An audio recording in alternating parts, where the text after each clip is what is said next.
ये electrophilic addition reaction करता है, इलेक्ट्रोफिलिक एडिशन रिएक्शन करता है हाफ एल्कीन। जरा ध्यान दीजिएगा, इलेक्ट्रोफिलिक एडिशन रिएक्शन करता है, इलेक्ट्रोफिलिक एडिशन। इसका मतलब क्या हुआ? इसका मतलब ये, जैसे मान लो ये एल्कीन है, तो एल्कीन है तो इस पे कोई जो रिएजेंट होगा वो इलेक्ट्रोफाइल और न्यूक्लियोफाइल दोनों अटैक करेगा। लेकिन इसमें जो न्यूक्लियोफाइल वो पहले अटैक करेगा, न्यूक्लियोफाइल, अच्छा न्यूक्लियोफाइल अटैक करता हम लोग ऐसा बोलते हैं, लेकिन जो डायरेक्शन है बच्चों ना, वो इलेक्ट्रॉन की तरफ से दिखाते हैं। यहां से इलेक्ट्रॉन ऐसे दिखाते हैं, ये जो कर्व है ना, हम इधर की तरफ से दिखाते हैं केमिस्ट्री में ना, जहां से इलेक्ट्रॉन आता है उधर की तरफ से डायरेक्शन दिखाया जाता है, लेकिन बोला जाता है कि इलेक्ट्रॉन अटैक कर रहा है, जबकि वास्तव में डायरेक्शन है जहां से इलेक्ट्रॉन मूव कर रहा है उधर की तरफ से दिखाते हैं। तो जब इस पर अटैक करेगा तो मुझे बताओ, जैसे ये डबल बॉन्ड मान लो टूटा, तो इस डबल बॉन्ड टूटेगा तो एक पे माइनस आएगा, एक पे प्लस आएगा। तो जिस पे माइनस आएगा बच्चों, उस पे तो इलेक्ट्रोफाइल अटैक कर लेगा, तो बगल वाले पे क्या कर देगा? बगल वाले पे प्लस क्रिएट कर देगा, मतलब कार्बोकेटन बना देगा। मैं ये बताना चाहता हूँ। देखो मेरी बात सुनो, जब भी कभी डबल बॉन्ड की रिएक्शन हो ना, तो सबसे पहले इलेक्ट्रोफाइल अटैक करेगा, आपको सोचने की जरूरत नहीं है। इलेक्ट्रोफाइल किसी एक जगह लग जाएगा और दूसरी जगह कार्बोकेटायन बना देगा, ये बात याद रखिएगा।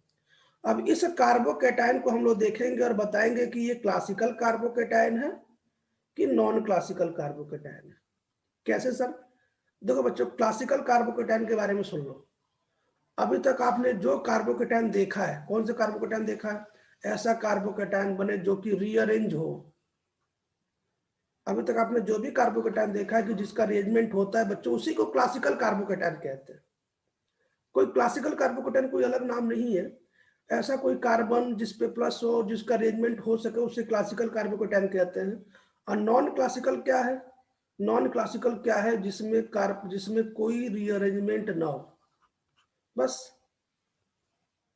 भाई अगर अरेंजमेंट होता है तो हमारा कार्बोकेटायन होता है, जो हमने पहले से पढ़ रखा है उसे बोलते हैं क्लासिकल कार्बोकेटायन। और नॉन क्लासिकल जिसमें अरेंजमेंट नहीं होता। तो आप देखिए, जब भी कभी हम डबल बॉन्ड की रिएक्शन कराएंगे और जब भी कभी उसमें इलेक्ट्रोफाइल अटैक करेगा, जो कि आरडीएस में अटैक करता है, इसीलिए इसका नाम इलेक्ट्रोफिलिक एडिशन है। जब इस पर अटैक करेगा तो बगल पे कार्बोकेटायन बना लेगा। तो बच्चों, ये अगर ये कार्बोकेटायन बनेगा, सपोज मान लीजिए कि इस पर आपने अटैक करा लिया, इस पर आपने अटैक करा लिया, कार्बोकेटायन बन लिया। अगर ये क्लासिकल कार्बोकेटायन है तो ये रीअरेंज भी होगा। भाई इसका अरेंजमेंट भी हमें करना, अरेंजमेंट करने के बाद न्यूक्लियोफाइल को अटैक कराना है। तो आप सोचिए, कार्बोकेटायन और कार्बोकेटायन का जो रीअरेंजमेंट है वो कहाँ पढ़ाया जाता है? 12th क्लास में पढ़ाया जाता है। 12th क्लास मतलब किस में? जिसमें SN1 आता है, जिसमें SN2 आता है। क्यों? इसी में तो हम लोग पढ़ते हैं। लेकिन ये सिलेबस हमें कहाँ दिया? ये 11th क्लास के हाइड्रोकार्बन में एनसीईआरटी में दिया है। वास्तव में इसको 12th क्लास में होना चाहिए, क्योंकि 12th क्लास में क्यों? क्योंकि जितने भी एल्कीन की रिएक्शन है वो कार्बोकेटायन के थ्रू होके जाती है। और अगर कोई रिएक्शन कार्बोकेटायन के थ्रू होके जाएगी तो उसमें रीअरेंजमेंट भी होगा। तो उसमें रीअरेंजमेंट के सभी तरीके पढ़ना पड़ेंगे, ring expansion, ring contraction, stability order, carbocation, और वो हमें 12th में ही पढ़ाया जाता है, जिसका नाम रिएक्शन मैकेनिज्म। फिलहाल कोई बात नहीं, इसको हटाते हैं और काम की बातें शुरू करते हैं। तो आप तो समझ गया ना कि कोई भी एल्कीन हो तो वो इलेक्ट्रोफाइल एडिशन पहले करेगा, है ना? वो आरडीएस में करता है। देखो दोनों अटैक करेगा, ये बात तो सही है भाई। इलेक्ट्रोफाइल भी अटैक करेगा, न्यूक्लियोफाइल भी अटैक करेगा, लेकिन इलेक्ट्रोफाइल पहले अटैक करेगा, वो आरडीएस में अटैक करेगा। और जब सब कुछ हो जाएगा ना, सब कुछ हो जाएगा मतलब क्या हुआ? इलेक्ट्रोफाइल अटैक कर लिया, कार्बोकेटायन बना लिया, कार्बोकेटायन ने अपना जितना भी रिएरेंजमेंट कराना है करा लिया, स्टेबल हो गया, तब जाके न्यूक्लियोफाइल उस पर चिपकेगा। यही याद रखना, यही बात याद रखनी है। पहले आप कार्बोकेटायन बना लीजिए इलेक्ट्रोफाइल अटैक करा के, सब कुछ करा लीजिए, तब जाके आप न्यूक्लियोफाइल को चिपका लीजिए। ये क्वेश्चन करना है, ठीक है? अच्छा, आपको याद हो तो मैंने बताया था ना, मैंने बताया था कि हमें 4 प्रकार के ये पढ़ना है। खैर पहला शुरू करते हैं। पहला क्या सा? पहला है क्लासिकल। मैंने आपको बताया ना, क्लासिकल कार्बोकेटायन कोई बहुत बड़ा नाम नहीं है। क्लासिकल कार्बोकेटायन मतलब ऐसा कार्बोकेटायन जो आपने पहले से पढ़ा है, 2-3 महीने पहले जो मैंने पढ़ाया है, जिसका अरेंजमेंट हो सके। क्लासिकल कार्बोकेटायन, इसको बोलते हैं CC plus, classical carbocation mechanism. देखो बच्चों, होना क्या है? क्या होना है मुझे बता दो। आपके पास कोई एल्कीन है, देखो होना क्या, होना तो वही है जो पहले से हो रहा। कोई एल्कीन होगा, उसमें बारी बारी से इलेक्ट्रोफाइल अटैक करेगा, फिर न्यूक्लियोफाइल अटैक करेगा और प्रोडक्ट बनाएगा। काम तो वही होने वाला है। क्या काम होना है मुझे बताओ। ये कोई एल्कीन है, इस एल्कीन पे कोई न्यूक्लियोफाइल अटैक कर रहा है, कोई इलेक्ट्रोफाइल है। तो पहले पहले क्या होता है, पहले इलेक्ट्रोफाइल अटैक करता, तो पहले इलेक्ट्रोफाइल अटैक करेगा तो जो कार्बोकेटन बना लेगा, पहले इलेक्ट्रोफाइल अटैक करेगा। तो जब इलेक्ट्रोफाइल अटैक कर लेगा बच्चों, मान लो यहाँ पे इलेक्ट्रोफाइल इसने अटैक कर लिया, तो यहाँ कार्बोकेटन बना लेगा। उसके बाद क्या होता है, सेकंड स्टेप में न्यूक्लियोफाइल इसमें फास्ट स्टेप में अटैक कर लेता है।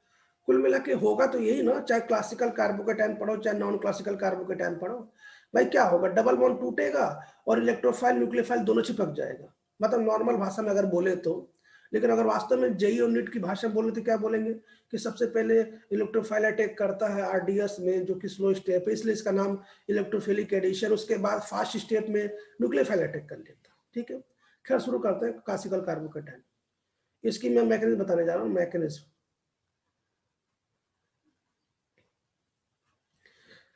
तो देखो जरा इसकी मैकेनिज्म क्या है।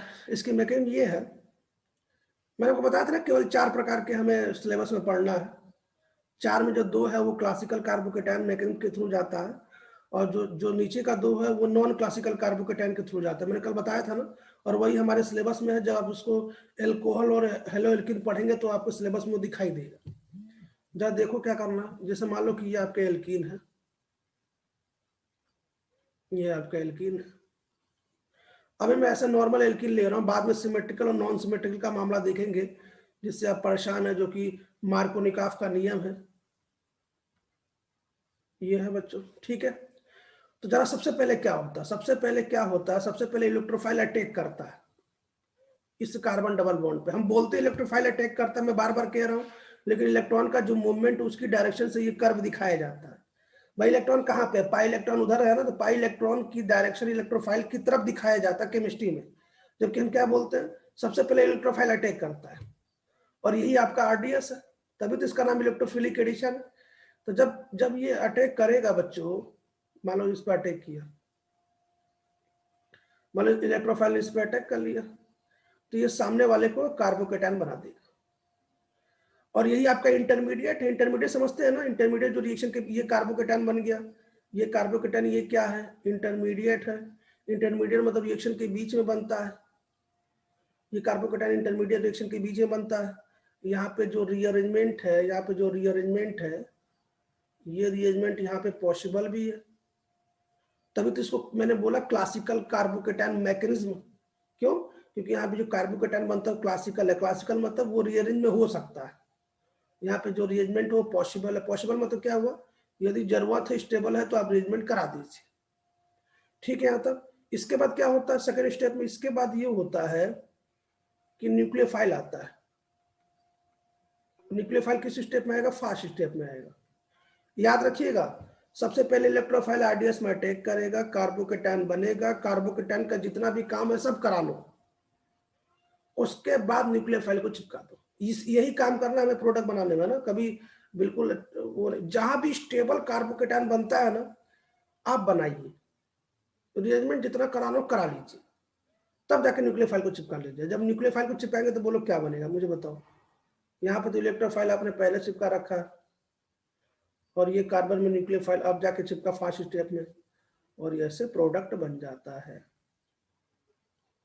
देख रहा है ना, इसे बोलते हैं classical carbocation mechanism, classical carbocation mechanism. और इसके जो एग्जांपल है, जरा इसके बताइए, इसके एग्जांपल क्या क्या है क्लासिकल कार्बोकेटाइन के जो हमें पढ़ना है। 2 बताया था कल,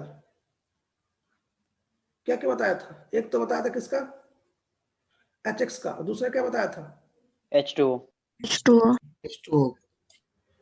बच्चों मैं बताना चाहता हूं ना कि अगर कभी भी इसका जो एडिशन है ना, इधर इसका जो एडिशन है, यदि आपको कार्बन डबल बॉन्ड कार्बोनेट पे कराना है, तो ये हमेशा क्लासिकल कार्बोकेटाइन मैकेनिज्म के थ्रू ही होगा।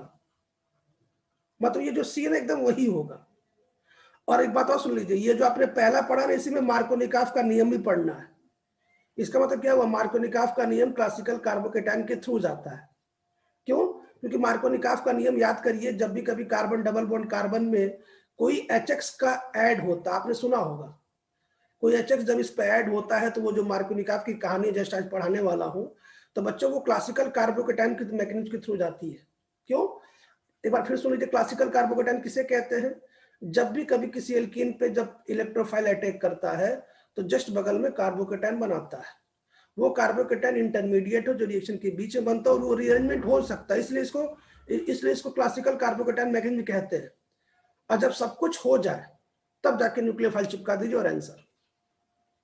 बात समझ में आ गया? इसकी फोटो ले लो यार, क्योंकि इसमें डिटेल बताया हूं।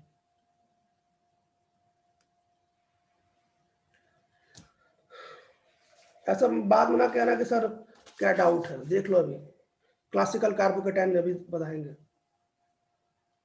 बच्चों बहुत इंपॉर्टेंट है 12th के लिए भी, ये जो आपने जो पढ़ा है मार्कोनिकॉफ का नियम, आप जब एनसीईआरटी का पहला लेसन जब सॉल्व कर रहे होंगे इन टेस्ट का क्वेश्चन, तो आपने देखा उसमें मार्कोनिकॉफ के कुछ क्वेश्चन दिए गए हैं। क्यों? आप अगर आपने सॉल्व किया होगा तो, यदि मैं सही सोच रहा हूं तो अब ना आज के बाद सब आपको तकलीफ नहीं होगी कैसे सॉल्व करना, क्या करना। पहले हटा रहा हूं इसको, क्लासिकल हटा रहा हूं मैं, तो समझ में आ गया ना क्लासिकल क्यों बोला मैंने? क्लासिकल इसलिए बोला ताकि उसमें जो बनता है। अब जरा देखो नॉन क्लासिकल कार्बोकेटाइन क्या है। तो प्रोडक्ट तो वही बनेगा, इसमें कोई डाउट नहीं है। एग्जाम्पल बदल जाएंगे, क्यों बदल जाएंगे इसके बारे में सुन लीजिए जरा, इसके बारे में सुन लीजिए एग्जाम्पल क्या बदल जाएंगे, क्यों बदल जाएंगे और दोनों में क्या अंतर। ध्यान सुनिएगा ना सब लोग। जैसे मान लीजिए कि आपने रिएजेंट लिया, रिएजेंट मतलब इलेक्ट्रोफाइल न्यूक्लियोफाइल लिया, ध्यान सुनिएगा। तो बच्चों आप जब रिएजेंट लेंगे तो ये इलेक्ट्रोफाइल देगा, इलेक्ट्रोफाइल भी देगा और न्यूक्लियोफाइल भी देगा, दोनों देगा ही। क्यों? ये रिएजेंट इलेक्ट्रोफाइल भी देगा और न्यूक्लियोफाइल भी देगा। तो हम जो पढ़ रहे हैं उसका नाम है non classical carbocation. Non classical carbocation मतलब NCC, नॉन क्लासिकल कार्बोकेटाइन। हम जो क्या पढ़ रहे हैं, non classical carbocation, non classical carbocation NCC। बच्चों एनसीसी में सबसे पहली बात सुन लीजिए ध्यान से, एनसीसी में जो रिएजेंट लेते हैं ना, वो रिएजेंट जब इलेक्ट्रोफाइल देता है ना, तो उसकी कंडीशन ये है कि उस इलेक्ट्रोफाइल के पास लोन पेयर होना चाहिए, लोन पेयर होना चाहिए। जो भी इलेक्ट्रोफाइल आप लेंगे उस पे पास लोन पेयर होना चाहिए। एक बार फिर सुन लीजिए, नॉन क्लासिकल कार्बोकेटाइन में जो आप रिएजेंट लेंगे, रिएजेंट आपको पता ना, दो एग्जांपल आपको पता है, दो दो आपको मैं टोटल 4 बताएं, 4 में 2 तो नीचे वाले क्या है, नॉन क्लासिकल कार्बोकेटाइन है। तो जो भी आप रिएजेंट लेंगे ना, उस रिएजेंट के पास जब इलेक्ट्रोफाइल बनेगा तो उसके पास लोन पेयर होना चाहिए। ठीक है, आगे देखें। जैसे आप मुझे बताइए X2 है, अगर आप इस X2 को तोड़ेंगे तो कोई एक इलेक्ट्रोफाइल बनेगा साहब, मान लो इलेक्ट्रोफाइल बन गया, ये न्यूक्लियोफाइल बन गया। इसके पास लोन पेयर है कि नहीं है? लोन पेयर है ना इसके पास, पहले लोन पेयर होता है ना, तो कुल मिला के लोन पेयर होना चाहिए, हो जाएगा, आप चिंता ना करें।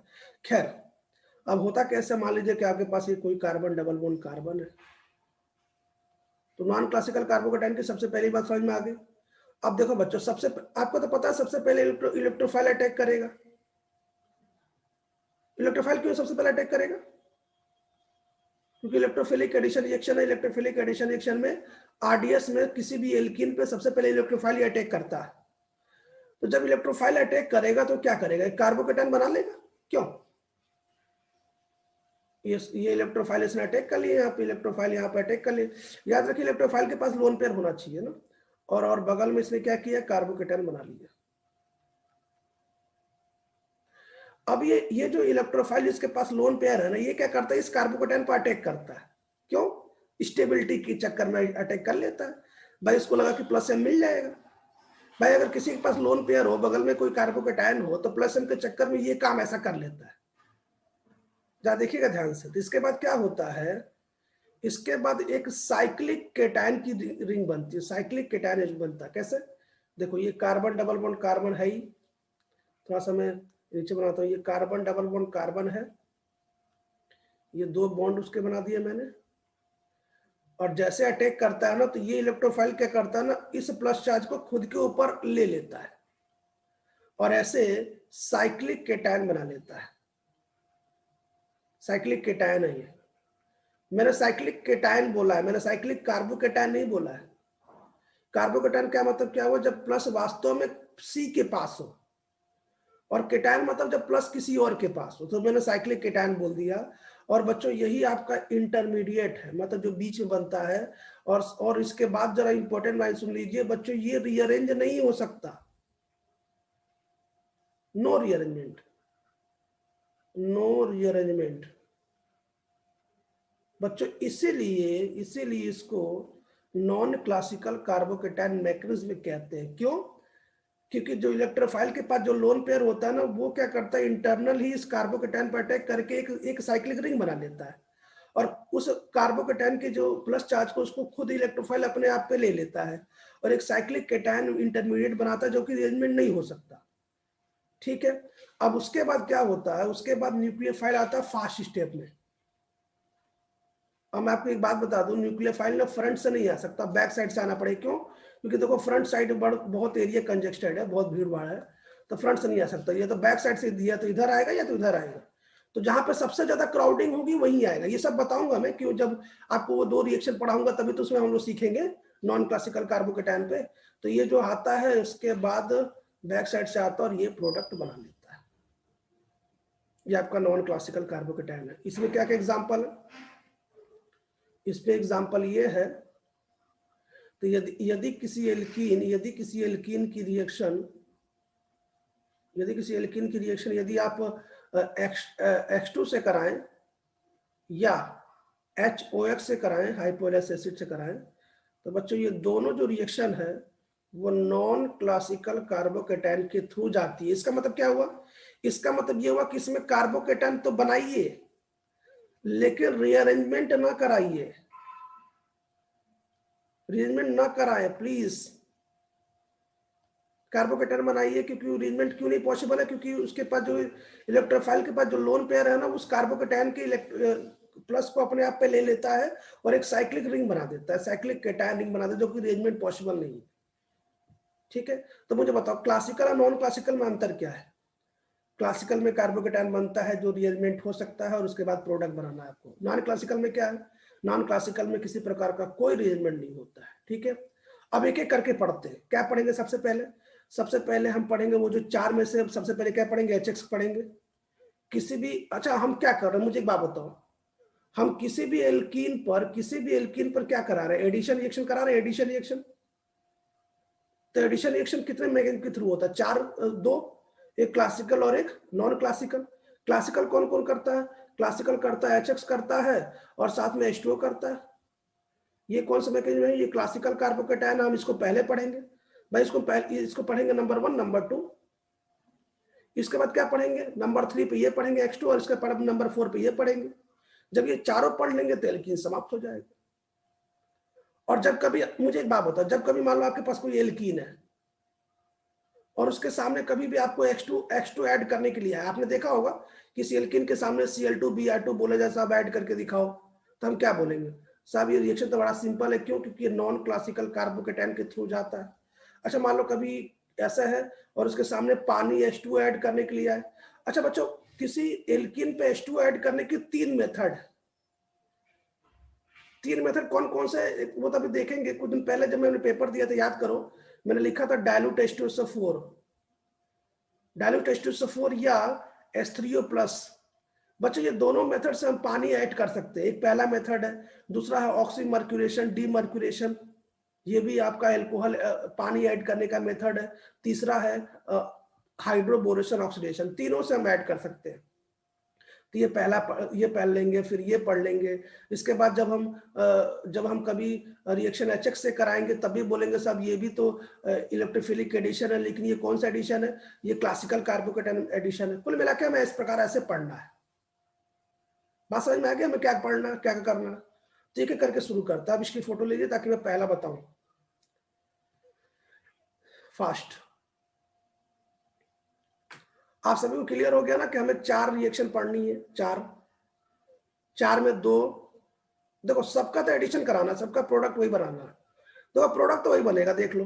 अच्छा एक बात और सुन लीजिए, पहले मैं इसको रफ करता हूँ, इसको रफ करके हम डायरेक्ट पहले अपने मुद्दे पे जाते हैं, जो हमारा जो PDF उस पर जाता है, क्योंकि थोड़ा सा स्पीड बढ़ जाएगी ना, क्योंकि आपको पूरा बेसिक समझ में तो आ ही गया। अब ये करके शुरू करते हैं। मैं बार बार कह रहा हूं कि अपने सिलेबस में ये केवल 4 है। देखो बच्चों, जब भी कभी एल्कीन का कोई प्रश्न आ जाए, कोई भी एल्कीन का प्रश्न आ जाए, है ना, कोई भी एल्कीन, जैसे मान लो कि यहाँ मैंने कोई एल्कीन लिख दिया, जैसे मान लो कि यहाँ पे मैंने कोई एल्कीन लिख दिया, जैसे मान लो कि हमने कोई यहाँ पे एल्कीन लिख दिया, एल्कीन। अब इस एल्कीन की रिएक्शन यदि कभी HX से हो तो ये क्लासिकल कार्बोकेटाइन के थ्रू जाती है। देखो कुल मिला के इलेक्ट्रोफिलिक एडिशन रिएक्शन तो है, इसमें कोई डाउट नहीं है। क्यों? क्योंकि किसी एल्कीन पर सबसे पहले इलेक्ट्रोफाइल अटैक करते हो, इलेक्ट्रोफिलिक एडिशन होता है, सबको पता है। लेकिन इलेक्ट्रोफिलिक एडिशन भी 2 प्रकार का होता है, क्लासिकल कार्बोकेटाइन होता है, एक नॉन क्लासिकल कार्बोकेटाइन होता है।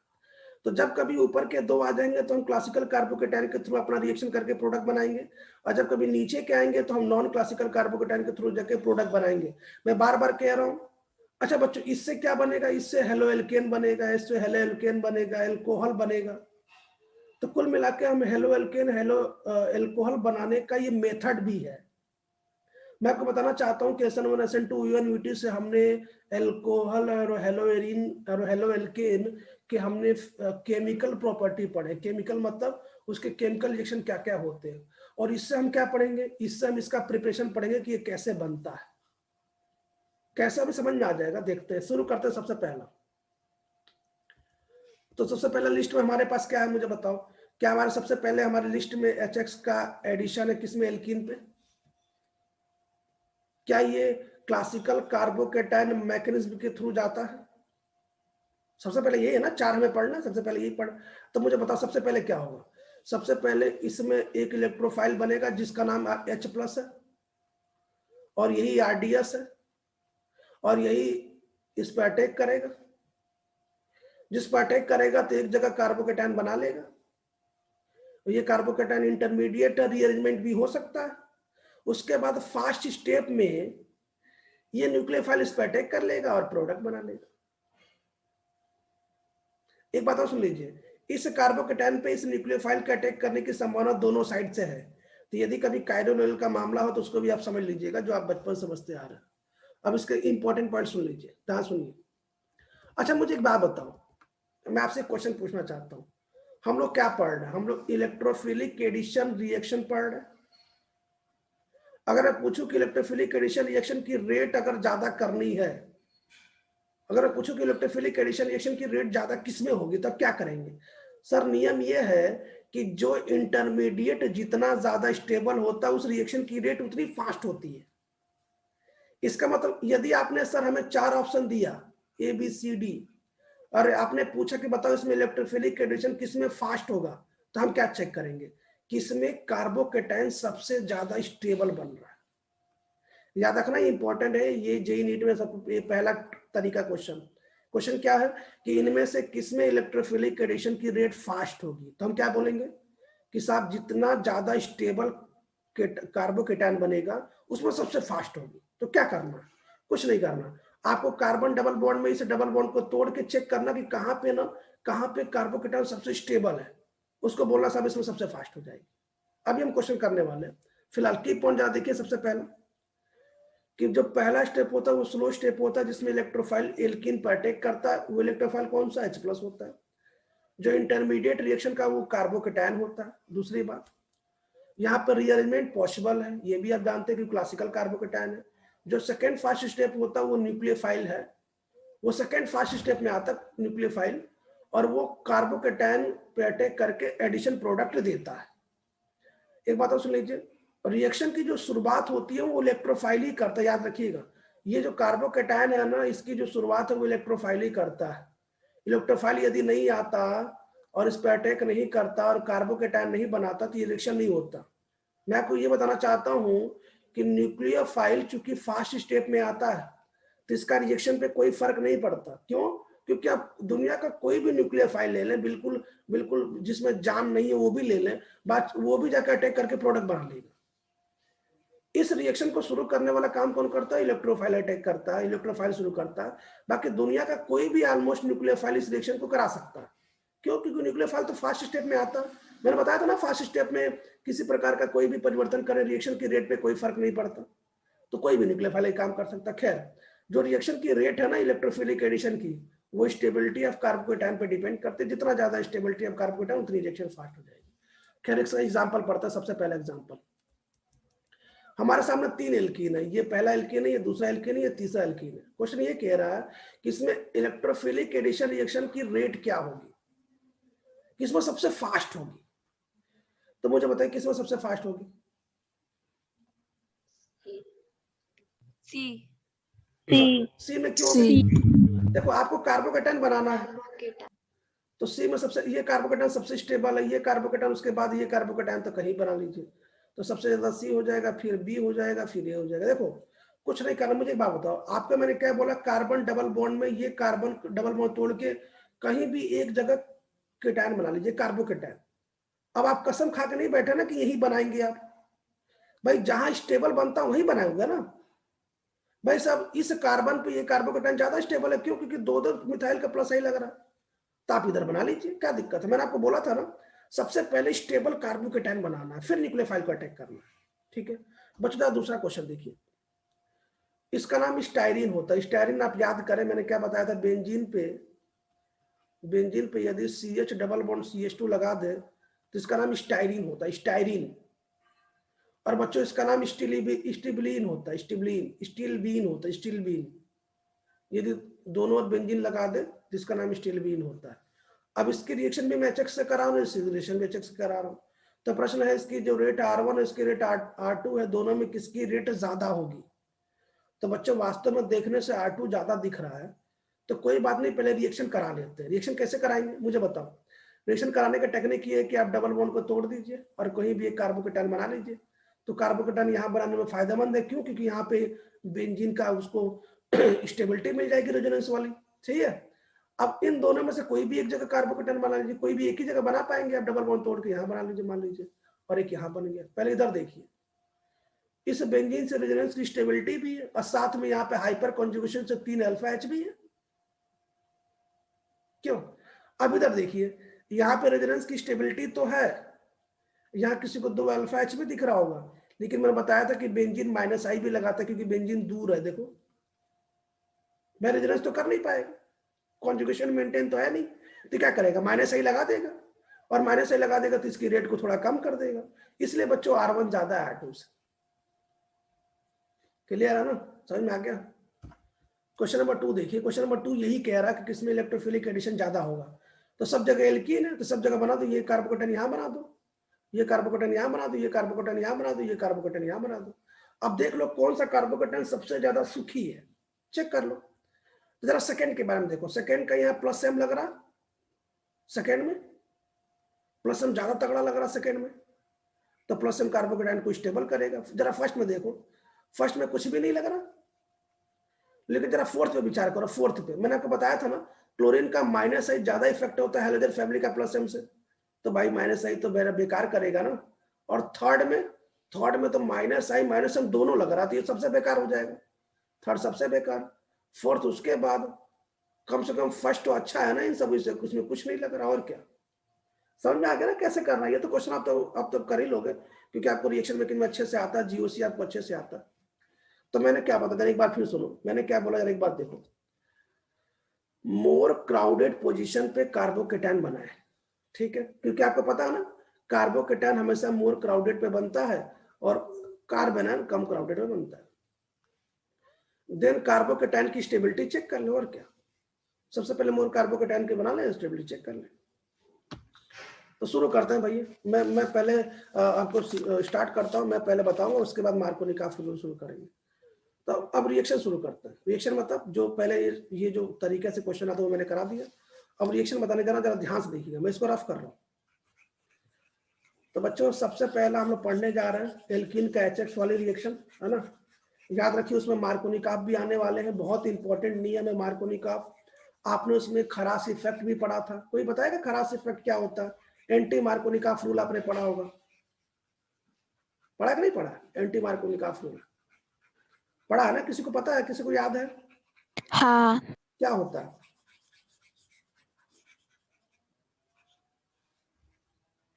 अच्छा, ये तो बता दीजिए एंटी मार्कोनिकॉफ रूल लगता किस पे, ये तो बता दीजिए। चलिए होता क्या होता है हम देखेंगे।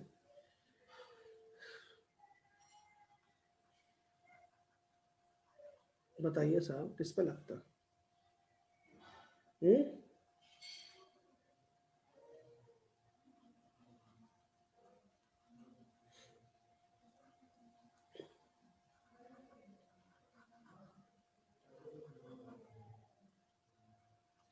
एल्किन पर एच एक्स वाला हम लोग क्वेश्चन करने जा रहे हैं, ये बात याद रखिएगा, क्योंकि हम यही पहला पढ़ने जा रहे हैं। जरा ध्यान सुनिएगा। सबसे पहले मैं सिमेट्रिकल लेके चल रहा हूँ, जिससे आपको तकलीफ ना हो। सिमेट्रिकल लेके चल रहा हूँ और उसके बाद अनसिमेट्रिकल लेके चलूँ। क्यों सिमेट्रिकल में क्या तकलीफ है? सिमेट्रिकल में देखो कोई तकलीफ ही नहीं। कैसे? देखो पहला क्वेश्चन फर्स्ट, मान लो मेरे पास कोई एल्कीन है और मैं इसमें एच आई का ऐड करा रहा हूं, तो क्या होगा मुझे बताओ।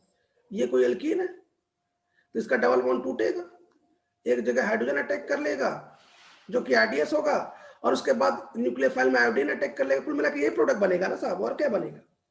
और हाइड्रोजन को दिखाया ना दिखा कोई फर्क पड़ता है क्या? नहीं फर्क पड़ता। तो ये देखो ये आंसर,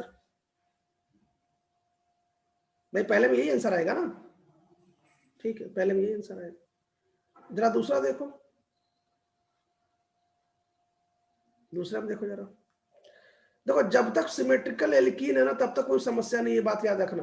मान लो आपको ये चाहिए ऐड करना है तो कोई समस्या नहीं है। क्या करो, ये डबल बॉन्ड है तो इसको डबल बॉन्ड को तोड़ो, कहीं एक जगह हाइड्रोजन ऐड कर लो, फिर बगल में आयोडीन ऐड कर लो। क्या फर्क पड़ता है? कोई फर्क नहीं पड़ता। हाइड्रोजन दिखाते नहीं है, कोई दिक्कत नहीं।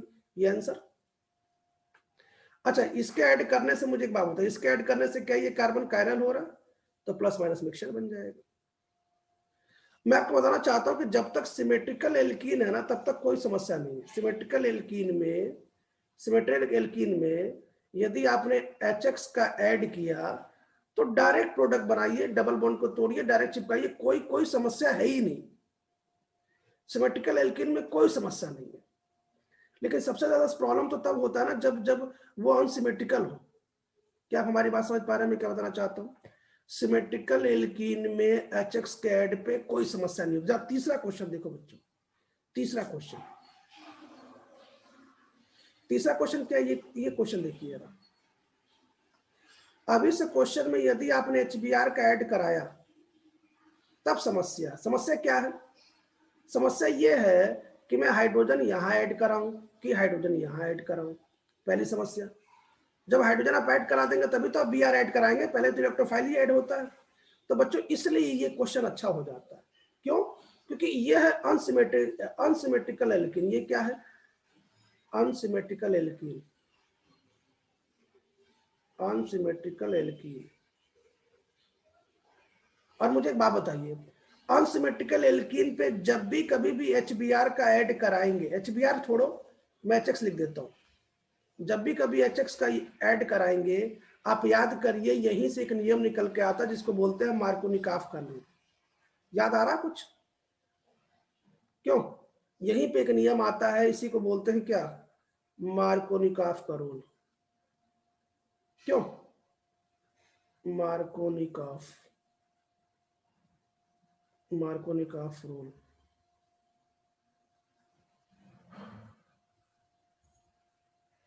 समझ में आ गया? मार्कोनिकॉफ का रूल कब आया था जरा मुझे बता दो। मार्कोनिकॉफ का रूल कब आया था? किसी अनसिमेट्रिकल एल्कीन में जब कभी HX का ऐड होगा तो आप मार्कोनिकॉफ का सहारा लेंगे। सिमेट्रिकल में कोई टेंशन नहीं, मैं बार बार कह रहा हूं सिमेट्रिकल में कोई टेंशन है ही नहीं। टेंशन कहां पे? अनसिमेट्रिकल पे। क्लियर है? अनसिमेट्रिकल पहचान लेते हो ना, अनसिमेट्रिकल। सिमेट्रिकल अनसिमेट्रिकल में तो कोई टेंशन नहीं है ना कि सर मैं सिमेट्रिकल अनसिमेट्रिकल नहीं पहचान पाता हूं। ये क्वेश्चन नंबर 3 अनसिमेट्रिकल है। इसको सॉल्व करने के लिए हमें क्या पढ़ना पड़ेगा? Markovnikov rule. तो मैं आपको मार्कोनिकॉफ रूल पढ़ा देता हूं, मार्कोनिकॉफ रूल क्या होता है, और उसके बाद मैं तुरंत इस क्वेश्चन को करा रहा हूं। किसी को पता मार्कोनिकॉफ रूल क्या होता है? किसी को आप में से कोई भी, कोई भी महान योद्धा,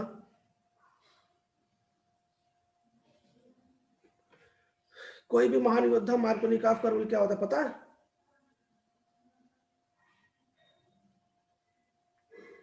कोई भी, जय पटेल, क्या होता है मार्कोनिकॉफ का रूल? ये तो पूरा दुनिया जानता है मार्कोनिकॉफ का नियम, जो भी स्टूडेंट होगा। ये तो बड़ा सिंपल प्रश्न है यार, बहुत टफ प्रश्न भी नहीं है। क्या होता है मार्कोनिकॉफ का रूल? आयुषी पटेल क्या होता है मार्कोनिकॉफ? याद नहीं सर। याद नहीं, इसमें याद करने की क्या जरूरत है? अच्छा मुझे बताओ, क्या हम लोग आरएक्स बना रहे हैं कि नहीं? हेलो एरिन बना रहे हैं, देखो ये आरएक्स बन रहा है, आरएक्स बन रहा है। तो ये आरएक्स बनाने का मेथड भी तो है, ये तो आपके एनसीईआरटी में भी तो है ये रिएक्शन। चलो कोई बात नहीं, मैं मार्कोनिकॉफ बताने जा रहा हूँ, ध्यान सुनिए। इसको हटा रहा हूं मैं, इसको हटा रहा हूं, तो मार्कोनिकॉफ का रूल पढ़ लेते हैं। नरेश की एक फोटो ले लीजिए यार, नरेश की फोटो तो ले लो, ताकि पता चला ना कि हम लोग शुरू कहाँ करने वाले हैं।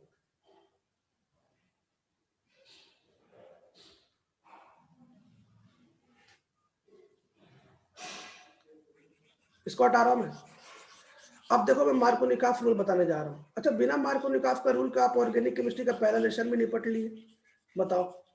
भाई पहले लेसन में तो मार्कोनिकॉफ ही पूरा पड़ा हुआ है, पूरा एकदम ठोक के भाव में मार्कोनिकॉफ रूल ही पड़ा हुआ है। खैर कोई बात नहीं, मैं बताता हूँ, जरा ध्यान से देखिए। मार्कोनिकॉफ रूल, पहले तो मार्कोनिकॉफ की स्पेलिंग देख लो, मार्कोनिकॉफ रूल।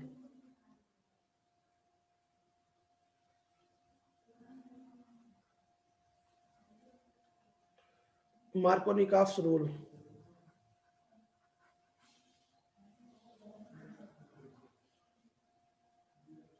अच्छा जितने भी हॉस्टल के स्टूडेंट है ना, कैंपस में आने से पहले अपने टीचर से जरूर बात कर लें कि सर हमने केमिस्ट्री में ऐसी ऐसी प्रिपरेशन कर ली है, मेरे पास ये नोट्स है, ऐसे ऐसे है। प्लीज अपने राय लेके ही उस क्लास कैंपस में। क्यों? क्योंकि मान लीजिए कि आप सीधे नीट के एग्जाम देके वापस जाएंगे, इसके पहले आपको जाने का मौका नहीं मिलेगा। तो मान लीजिए अगर आप कोई चीज भूल गए, आपने सलाह नहीं लिया। मुझे एक बात बताओ, जब आप कभी ट्रेवल करने जाते हो, यात्रा करने जाते हो, तो घर से पूरा सफर यात्रा के बारे में डिटेल लेते हो, सामने यात्रा कर रहा हूँ, ऐसा है तब ऐसा है तब ऐसा है, तो घर के लोग बताते देखो ये सामान ना छूट जाए, सामान ना छूट जाए। तो आपको, अब चूंकि एजुकेशन की यात्रा करने जा रहे हो, कहीं पिकनिक मनाने तो जा नहीं रहे, तो आपको एजुकेशन से रिलेटेड जो भी बातें अपने टीचर से राय लेके ही आप कैंपस में एंट्री करिए। क्यों? क्योंकि दोबारा आप जाएंगे नहीं या फिर आपको समस्या होगी नोट्स के लिए। अच्छा अपने पार्टनर के भरोसे ना रहे, क्योंकि आपका पार्टनर कैसा है आपसे अच्छा कोई नहीं जानता।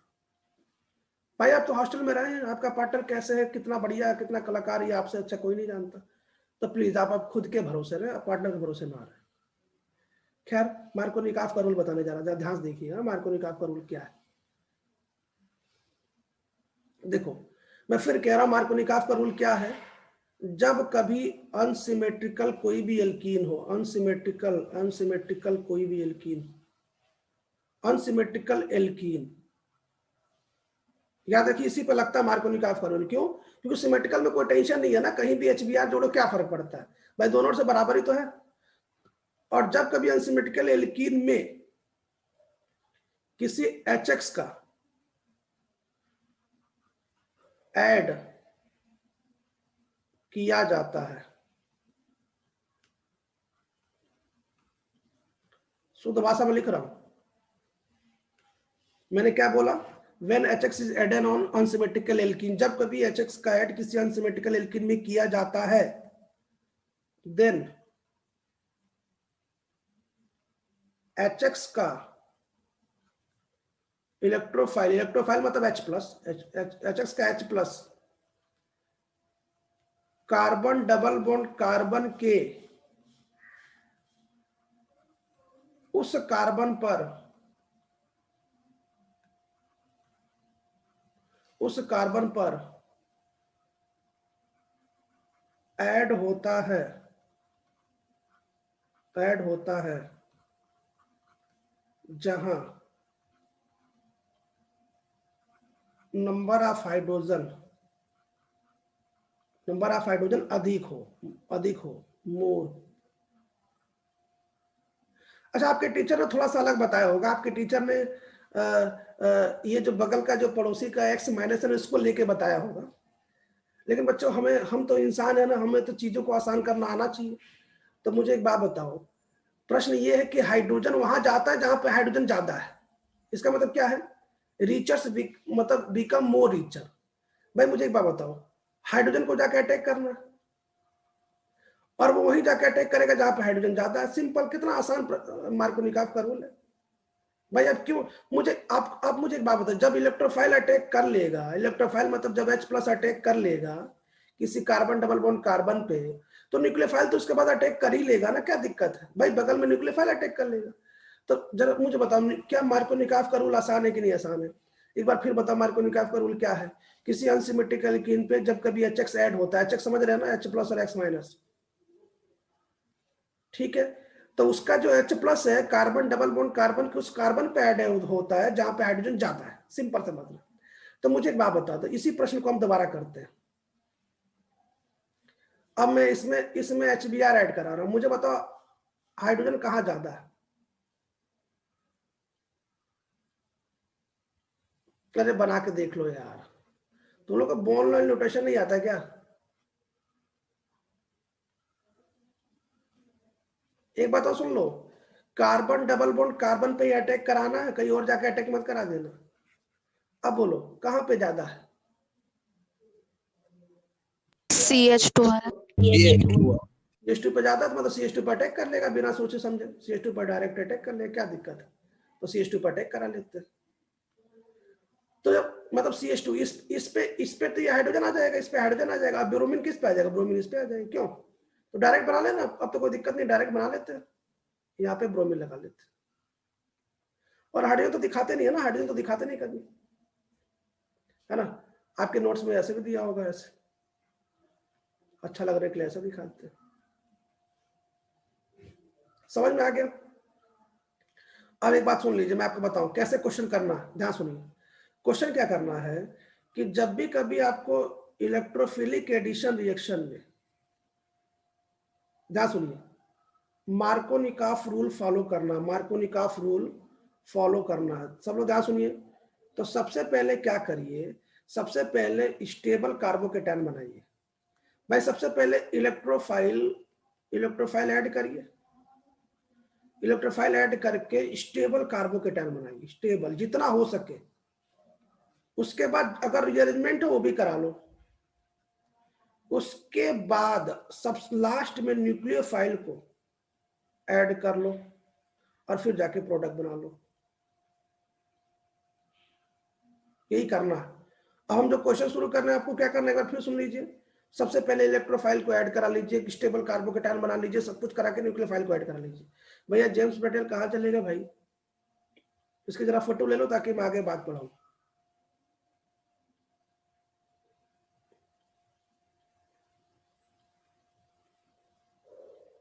सबने इसकी फोटो ले लिया?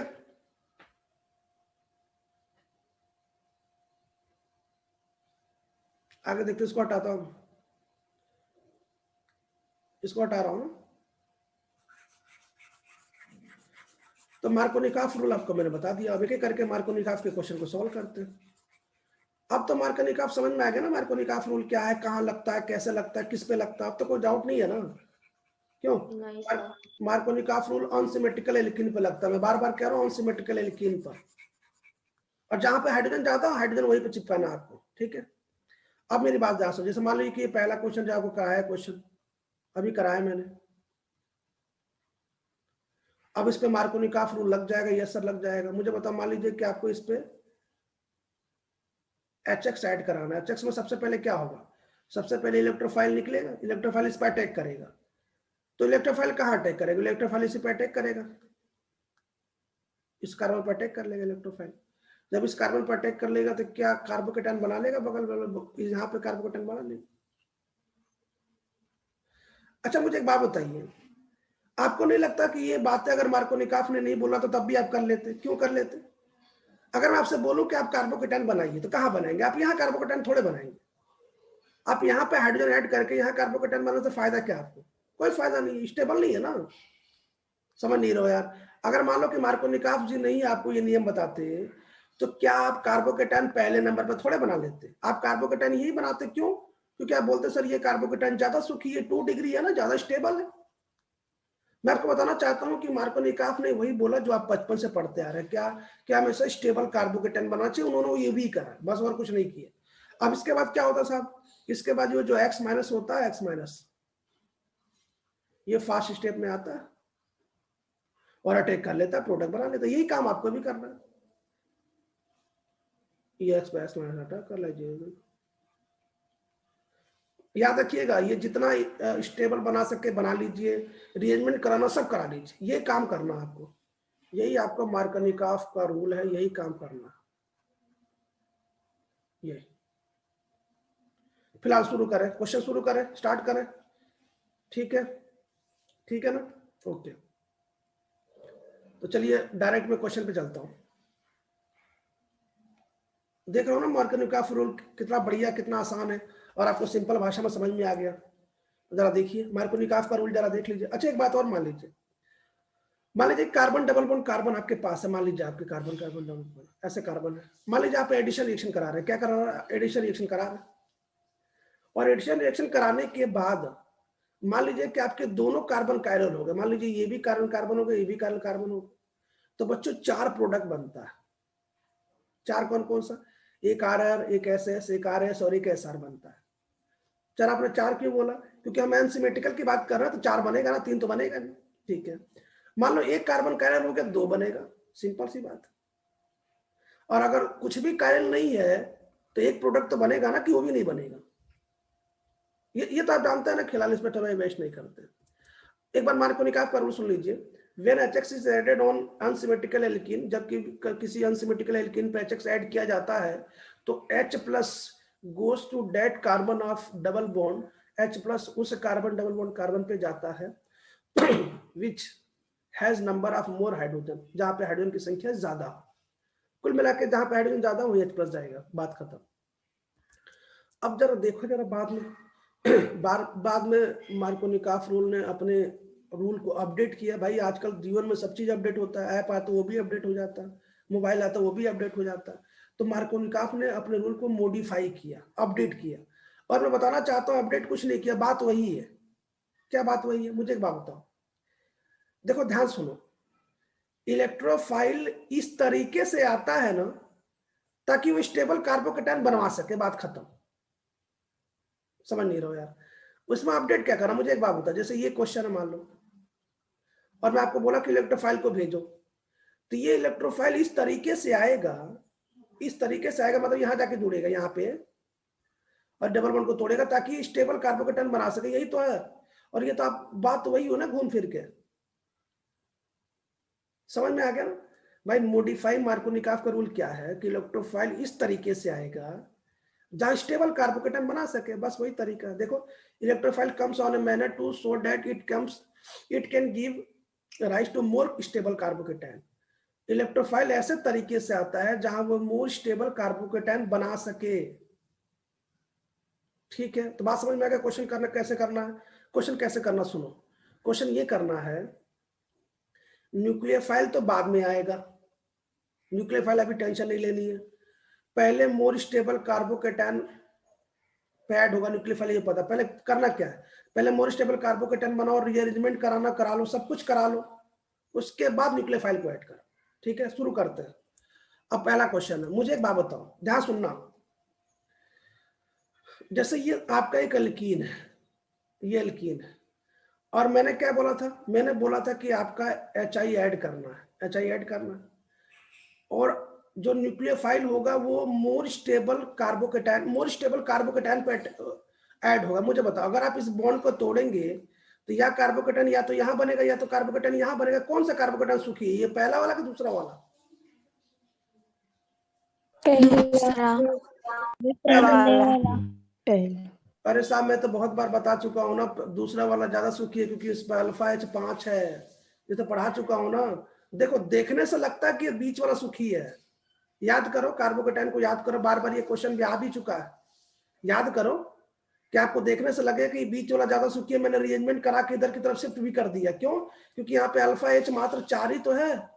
गिन लो, यहाँ पे 2 और 2 4, लेकिन यहाँ पे साहब तो 2 और यहाँ पे 3 अल्फा H 5 है ना। समझ नहीं रहो यार? चलो, कुछ बात समझ में आ रही है? संजय, आपको समझ में आ रहा है कि नहीं आ रहा? हाँ सर, वो पता था, मुझे लगा आपने पहला ऊपर नंबर दिया है इसलिए। चलिए कोई बात नहीं। तो मुझे एक बात बताइए, आपको पता चल गया कि ये यहाँ पे स्टेबल कार्बोकेटायन बनेगा, ठीक है। तो देखो हाइड्रोजन तो यहाँ आ जाएगा और आयोडीन यहाँ चिपक जाएगा, सिंपल सी बात। और अगर आयोडीन यहाँ चिपकेगा तो ये कायरल बनेगा, अगर एक कायरल तो 2 प्रोडक्ट भी बन जाएंगे, सिंपल सी बात है ना सर। देख रहे हो ना मार्कोनिकॉफ रूल कैसे लगाना, ये मार्कोनिकॉफ रूल है साहब, मार्कोनिकॉफ रूल है। चलिए दूसरा क्वेश्चन मार्कोनिकॉफ रूल लगाते हैं, ये तो सिंपल है ना, ये क्या करो, ये तो डबल बॉन्ड तोड़ दो, कहीं भी एक हाइड्रोजन लगा दो, कहीं भी एक आयोडीन लगा दो, लेकिन हाइड्रोजन तो दिखाते नहीं, इसलिए आयोडीन ही लगा दो आंसर, क्या दिक्कत है। अब तीसरा क्वेश्चन मैं आपसे पूछना चाहता हूं, मुझे एक बात बताइए, जब तीसरा क्वेश्चन मैं साइड में लिख रहा हूं, उधर मत देखिएगा, उधर देख भी लीजिएगा, फिर भी मुझे आंसर चाहिए।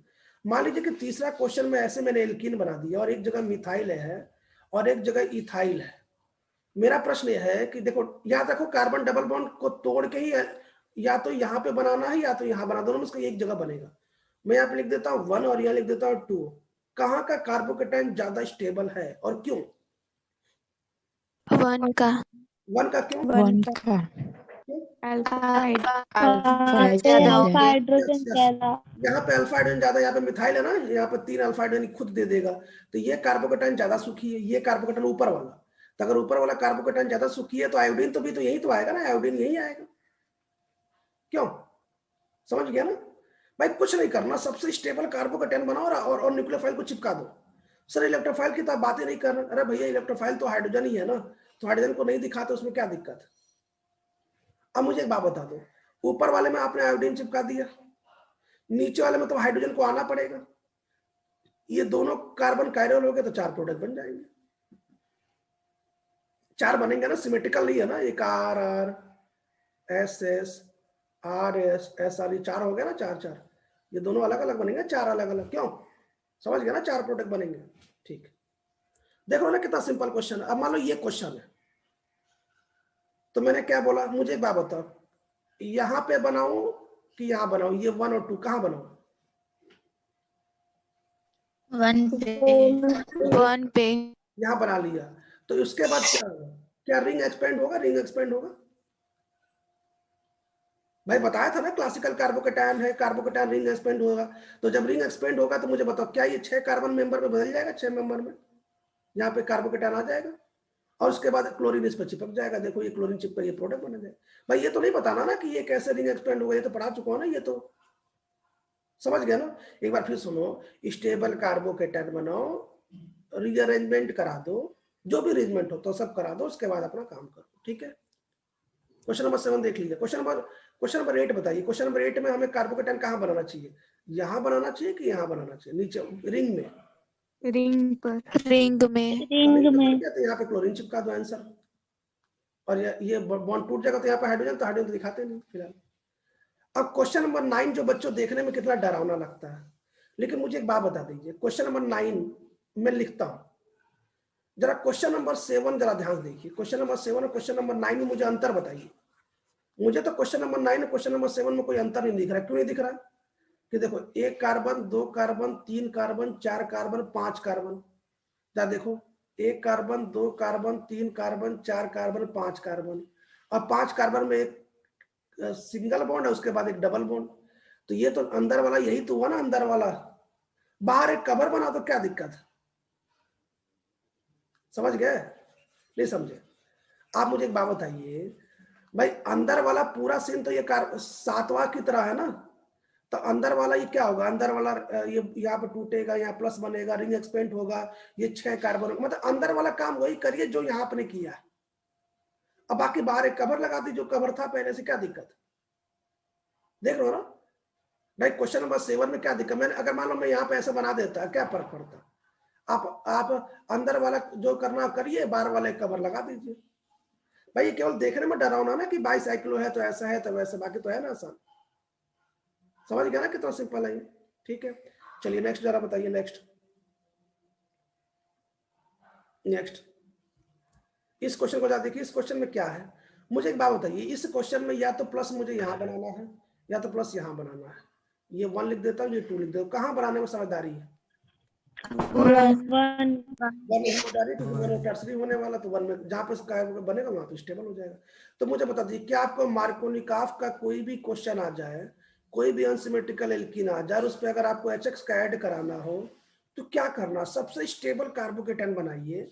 हाइड्रोजन की चिंता तो करनी ही नहीं है, क्योंकि हाइड्रोजन तो कहीं दिखे या ना दिखे क्या फर्क पड़ता है, और इस हैलोजन फैमिली को चिपका दीजिए, यही करना है ना, सिंपल। क्लियर हो गया बच्चों। इसके बाद जरा देखो, इसके बाद ये है जिसको बोलते हैं एंटी मार्कोनिकॉफ रूल। आप तो समझ गया ना, एंटी मार्कोनिकॉफ रूल मतलब क्या हुआ, जो मार्कोनिकॉफ का उल्टा हो, भाई उसे एंटी मार्कोनिकॉफ कहते हैं। भाई मार्कोनिकॉफ क्या कहता है, मार्कोनिकॉफ ये कहता है कि कार्बन डबल बॉन्ड कार्बन के उस वहां पे H+ आएगा जहां पे हाइड्रोजन ज्यादा है। अब उसका उल्टा कर दीजिए, उसका उल्टा मतलब क्या होगा, कार्बन डबल बॉन्ड कार्बन के उस कार्बन पर अटैक करेगा हाइड्रोजन जहां पे हाइड्रोजन की संख्या कम है। भाई कुल मिलाकर उल्टा बोलना बच्चों, इसी को खरास इफेक्ट कहते हैं, इसका दूसरा नाम है। इसको पेरोक्साइड इफेक्ट भी कहते हैं, इसका 3 नाम है। अब जरा ध्यान सुनिए, जैसे मान लो कि बच्चों सेम वही क्वेश्चन है, अनसिमेट्रिकल एल्कीन है। याद रखिएगा अनसिमेट्रिकल एल्कीन की पूरी लड़ाई चल रही है, क्यों, क्योंकि सिमेट्रिकल में आप कहीं भी कुछ भी लगाइए कोई फर्क नहीं पड़ता, भाई दोनों सिमेट्रिकल है। अनसिमेट्रिकल एल्कीन में जब भी कभी HBr का ऐड होता है, और यदि आपको ये पेरोक्साइड लिंक दिख जाए, पेरोक्साइड लिंक जानते हैं ना, पेरोक्साइड लिंक जैसे देखो ये पेरोक्साइड लिंक है, ऑर्गेनिक पेरोक्साइड है ना, ऑर्गेनिक पेरोक्साइड, ये पेरोक्साइड लिंक, इसको बोलते हैं एल्काइल पेरोक्साइड बोलते हैं, इसको नाम एल्काइल पेरोक्साइड है। और बच्चों इसको बोलते हैं ना, इसको बोलते हैं एसिड पेरोक्साइड बोलते हैं, ये एसिड पेरोक्साइड बोलते हैं और ये एल्काइल पेरोक्साइड बोलते हैं, दोनों में से कुछ भी दिख जाए तो बच्चों ये एंटी मार्कोनिका प्रोडक्ट बनाते हैं। एंटी मार्कोनिका प्रोडक्ट में मुझे बता दीजिए क्या होगा। अब ये H+ कहाँ जाएगा, ये H+ वहां जाएगा जहां पे हाइड्रोजन की संख्या क्या हो, हाइड्रोजन संख्या क्या कम हो, तो यहाँ पे H+ जब जुड़ जाएगा तो ब्रोमीन कहाँ आना पड़ेगा, बेचारा ब्रोमीन को किनारे पे आना पड़ेगा, मतलब ये प्रोडक्ट बन जाएगा। अब बच्चों जरा खास बात सुनिए, एक बार फिर जरा खास बात सुनिए। खास बात ये है, सबसे इंपॉर्टेंट बात सुनिएगा, खास बात ये है कि यह आपके पास HX है बच्चों, HX में HCl अगर आप लोगे तब भी ये नियम नहीं लगेगा, HBr लोगे तभी ये केवल नियम लगेगा, HF लोगे तब भी ये नियम नहीं लगेगा, HCl लोगे तब भी ये नियम नहीं लगेगा। कुल मिला के जैसे मान लो कि ऐसा सीन बना हो और आप गलती से आपने HCl ले लिया, बच्चों आप HCl लो, HI ले लो, HF ले लो, इन सभी में आप कुछ भी कर लो, आपने पेरोक्साइड भी ले लो, एसिल पेरोक्साइड कुछ भी ले लो, यह मार्कोनिका प्रोडक्ट ही बनाएगा। एंटी मार्कोनिका प्रोडक्ट केवल और केवल HBr के साथ ही होता है। समझ नहीं रहो यार आप। अभी मैं बताता, पहले आप एक क्वेश्चन सुनिए, मैं बता अभी इसका बताता हूँ इसका रीजन क्या है। मैं क्वेश्चन मुझे जरा क्वेश्चन बना देखिए, जैसे इस क्वेश्चन को देखिए, मान लीजिए किसी को सर ये पेरोक्साइड दिख गया, तो सर ये एंटी मार्कोनिका होगा नहीं, HCl के साथ, HF के साथ, HI के साथ हमेशा मार्कोनिकाफ ही होगा। चाहे पेरोक्साइड लें आप पेरोक्साइड ना लें, हमेशा मार्कोनिका प्रोडक्ट ही मिलता है। एंटी मार्कोनिका प्रोडक्ट हमेशा HBr के साथ मिलता है, हमेशा HBr के साथ मिलता है। तो मुझे बात बताओ, मान लीजिए आपने HCl का ऐड कराया तो मार्कोनिकाफ के अनुसार यहाँ पे Cl लग जाएगा, ये मार्कोनिका प्रोडक्ट बना गया, देखिए मार्कोनिकाफ एडिशन होगा। HF लिया तो मार्कोनिकाफ के अनुसार यहाँ लग जाएगा, लेकिन यदि आपने HBr ले लिया और पेरोक्साइड ले लिया तो ये एंटी मार्कोनिकाफ रूल के अनुसार Br को यहाँ ऐड करेगा। समझ में आ गया। तो आपके मन में प्रश्न क्या क्या है मुझे बताइए, आपके मन में प्रश्न क्या क्या, मैं बताता हूँ क्या क्या प्रश्न है आपके मन में। प्रश्न क्या क्या, मेरी बात सुनिए, मैं आपके मन का प्रश्न बता देता हूँ। आपके मन का प्रश्न क्या है कि सर ठीक है ये बात तो समझ में आ गई, तो ध्यान सुनिए। आपके मन का प्रश्न ये कि सर मान लीजिए कि हमारे पास कोई अनसिमेट्रिकल एल्कीन है, मैंने कहा जरा ध्यान सुनिएगा, और अनसिमेट्रिकल एल्कीन में सर हमारे पास HBr भी है, HBr मैंने कहा ठीक है, और HBr के साथ साथ हमारे साथ जस्ट बगल में पेरोक्साइड भी है, मैंने कहा बिल्कुल। तो प्रश्न ये है कि सर क्या एंटी मार्कोनिका प्रोडक्ट बनेगा, मैंने कहा एंटी मार्कोनिका प्रोडक्ट बनेगा, एंटी मार्कोनिका प्रोडक्ट बन जाएगा, सही बात है। लेकिन मुझे सर ये बताइए कि HCl, HF, HI अगर ये तीनों के पास पेरोक्साइड हो तो ये कौन सा प्रोडक्ट बनेगा? तो मैं क्या बोलूंगा, ये तीनों के पास पेरोक्साइड हो या ना हो, ये मार्कोनी का प्रोडक्ट ही बनाएगा। भाई साहब ये इंपॉर्टेंट है, ये आपको बताया भी गया होगा टीचर ने, आपके सब लोगों ने ये बातें बताई। तो आपके मन में प्रश्न क्या है? आप जरा बताइए, आपके मन में प्रश्न क्या आ रहा होगा? भाई आपके मन में प्रश्न ये आ रहा होगा ना कि सर ये कौन सा मामला है? आपके मन में पहला प्रश्न क्या है कि सर HBr ही पेरोक्साइड के साथ एंटी मार्कोनी का प्रोडक्ट क्यों देता है? HCl HF HI पेरोक्साइड के साथ एंटी मार्कोनी का प्रोडक्ट क्यों नहीं देते? पहला क्वेश्चन तो ये आ रहा है, दूसरा क्वेश्चन ये आ रहा है। क्या आपको मेरी बात समझ में आ रही है? क्वेश्चन क्या आ रहा है? क्वेश्चन समझ में आ रहा है ना, क्वेश्चन क्या है? ठीक है ना? क्वेश्चन क्या, जरा मुझे एक बार फिर बता दो। क्वेश्चन ये है कि सर HBr के साथ ही केवल और केवल एंटी मार्कोनी का प्रोडक्ट क्यों मिलता है? ये पहला क्वेश्चन है। दूसरा क्वेश्चन ये है कि सर HCl HF और HI ने क्या किया है? इनके विरुद्ध यदि आपने पेरोक्साइड यूज किया तो यहाँ पे एंटी मार्कोनी का प्रोडक्ट क्यों नहीं मिलता है? क्या किसी के पास ऐसा आंसर है? किसी के पास ये, अच्छा ये क्वेश्चन समझ में आ रहा है? क्वेश्चन तो समझ में आ रहा है? कोई क्वेश्चन भी समझ में नहीं आया? क्वेश्चन समझ में आ गया ना? क्वेश्चन मुझे बताओ, क्या आपको GSV बोर्ड में ये पढ़ाया गया, ये सब ये चीजें बताई गई होंगी पक्का, ये तो श्योर है क्योंकि एंटी मार्कोनी का रूल फेमस है। तो मुझे बताइए इसका रीजन क्या कोई किसी के पास इसका रीजन है? क्या किसके पास कोई रीजन है? किसी के पास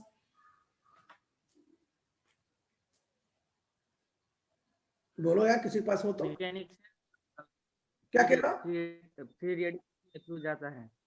हाँ तो चलो अच्छी बात है, मैं लिख देता हूँ जो तू बोला है कि सर इसकी जो मैकेनिज्म है वो फ्री रेडिकल के थ्रू जाता है। तो इससे क्या हुआ? ये भी तो फ्री रेडिकल के थ्रू जा सकता है, इसमें क्या दिक्कत है? जब HBr टूट सकता है, H plus HBr free radical Br minus में है, तो HCl और HF में क्या दिक्कत है? HCl और HF में एनर्जी ज्यादा देनी पड़ेगी और HI उसको एनर्जी कम देनी होती है ना, इसलिए वो आपस में फ्री रेडिकल जुड़कर कंपाउंड बना देते हैं।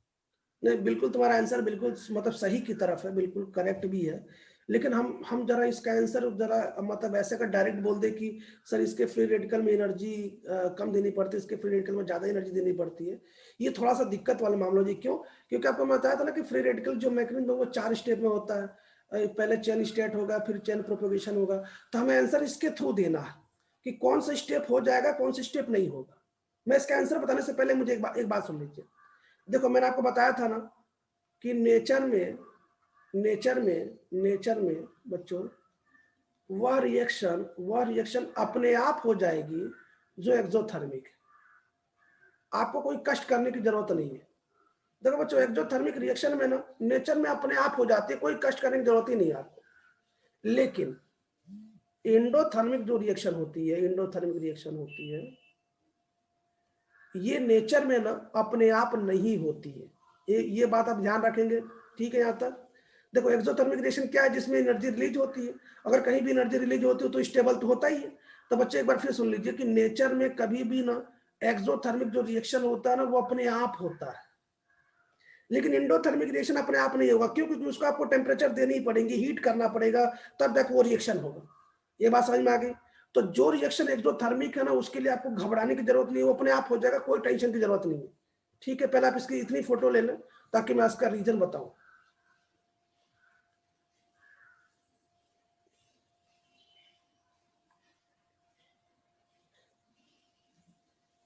अच्छा, अब कोई गलती नहीं करेगा, मैं फिर कह रहा हूं। देखो, एंटी मार्कोनिकॉफ प्रोडक्ट केवल और केवल पेरोक्साइड की उपस्थिति में HBr के साथ ही होता है।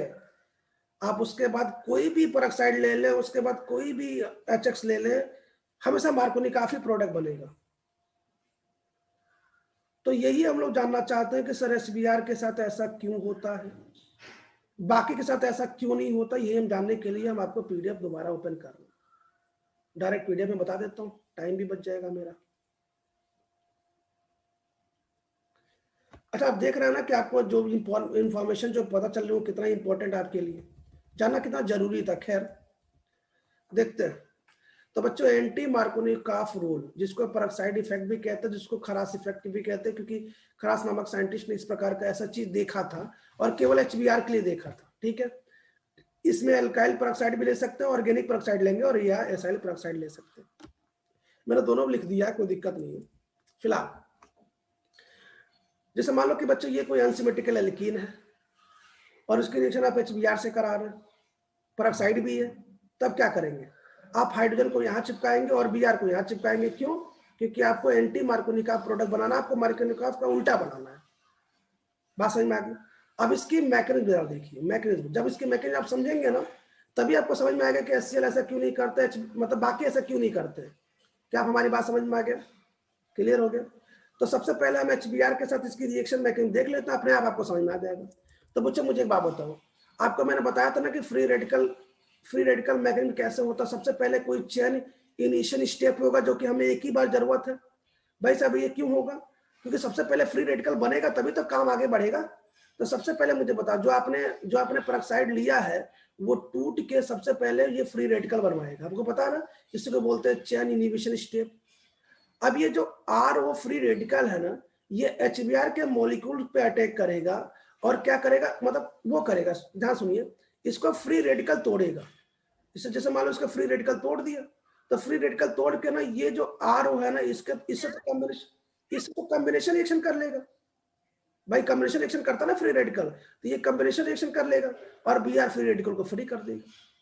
क्या? तो ठीक है। तो बच्चों ये 2 स्टेप हो गया, 2 स्टेप में हमें चेन इनिशियल स्टेट हो गया। इसकी केवल एक ही बार जरूरत है, क्योंकि एक बार फ्री रेडिकल बन गया तब रिएक्शन होगा। अब आगे सुनिए, अब हमारे पास ब्रोमीन फ्री रेडिकल बन चुका है। अब ये ब्रोमीन फ्री रेडिकल क्या करता है? RDS है हमारा, ये स्टेप RDS है, ध्यान रखिएगा।